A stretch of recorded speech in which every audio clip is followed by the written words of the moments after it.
So with the current state of Chicago rap right now, do you feel like it's necessary to make disrespectful songs, diss and dead ops in order to get on? Shit to do, like, I ain't with that shit. Bro, Bust Stop probably was my most disrespectful song, but it wasn't no crimination, no shit like that. Motherfuckers wasn't going to jail behind this shit, see what I'm saying? He goes by the name of THF TP, a Chicago rapper who made waves within the drill scene, the Chicago music drill scene, about a decade ago with a track called Bus Stop. All right,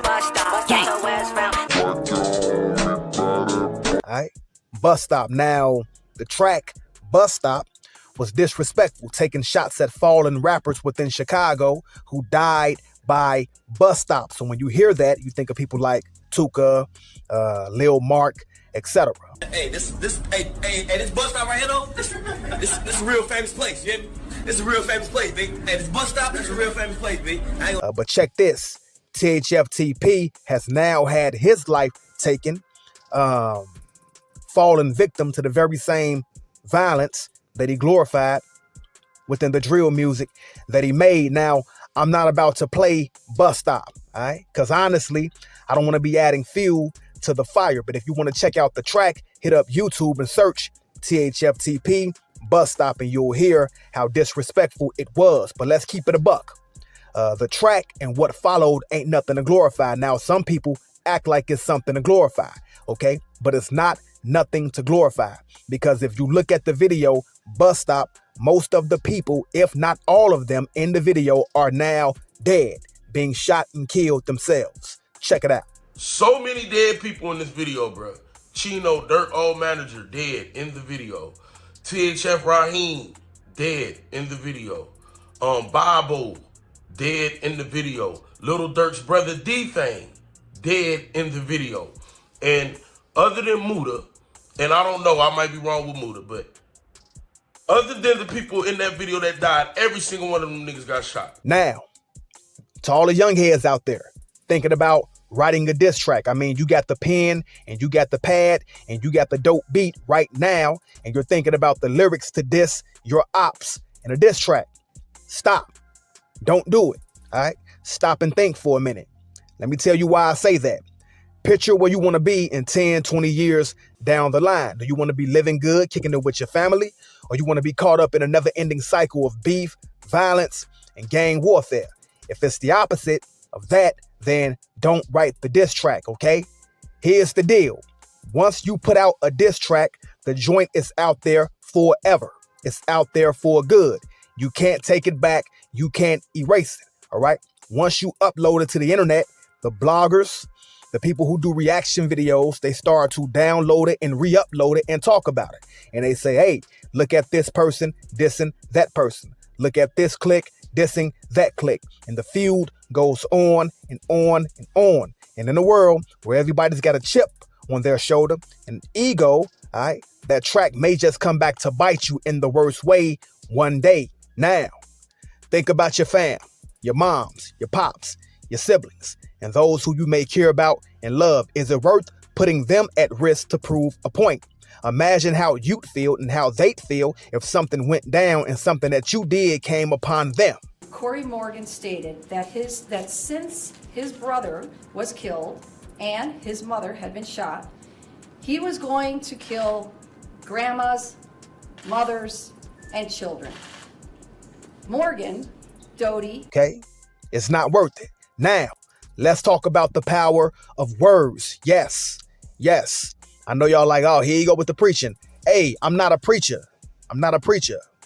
Or I may be a preacher. Let's keep it moving. Look, the power of words. If you go to Proverbs 18 and 21, it says, death and life and death are in the power of the tongue, and those who love it will eat the fruit.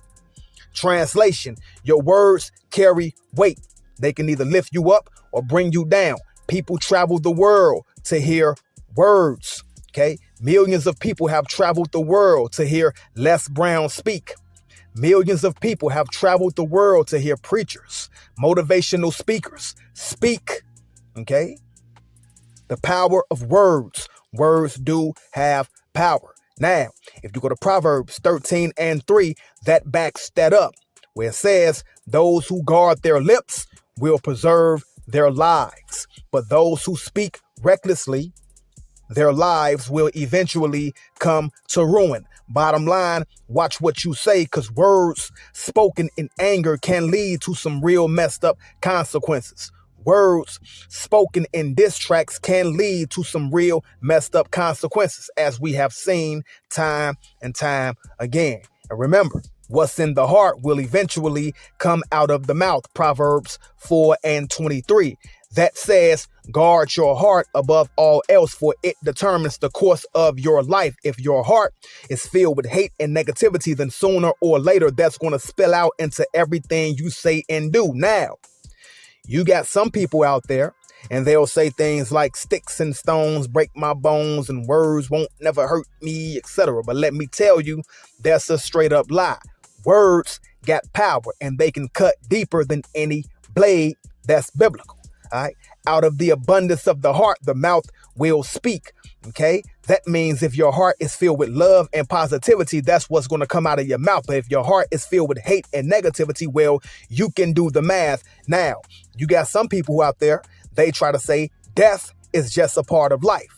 And if somebody is putting out diss tracks, and if somebody is disrespecting the ops and engaging in gang warfare, and that person eventually gets killed, well, then it was just that person's time to go. How many of you all have heard that? If something happens to somebody who's living reckless, who's gang banging, who's caught up in the street life, and they out here doing this and that and putting themselves at risk of being killed, and then they get killed, and you hear people say, hey, well, it was just that person's time to go. But Ecclesiastes 7:17 hits back, okay, where it says, do not be wicked or foolish. Why should you die before your time? Okay, so a lot of people out here are saying, well, if that person dies, then it was just his or her time to go. But Ecclesiastes 7:17 says, do not be wicked or foolish. Why should you die before your time? So everybody who dies, it doesn't mean that it was their time to go, because the Bible just told you that you can die before your time because of your actions. So your actions can indeed speed up your death. So if you are a young man or young woman making diss tracks and somebody comes along and kills you, that does not necessarily mean that it was your time to die. It doesn't mean that it was God's appointed time for you to die, because according to the word, it says that you can die before your time based upon your actions. That's Ecclesiastes 7:17. I'm not a preacher, but I might be. So I'm going to wrap this up, fam. I'm going to wrap it up. Stay away from the gang warfare, the diss track nonsense, okay?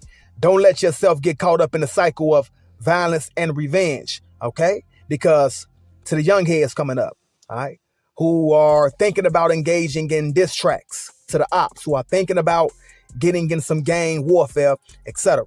To y'all, the only way to avoid the end result that TP met was to never get involved with that culture in the first place. Okay?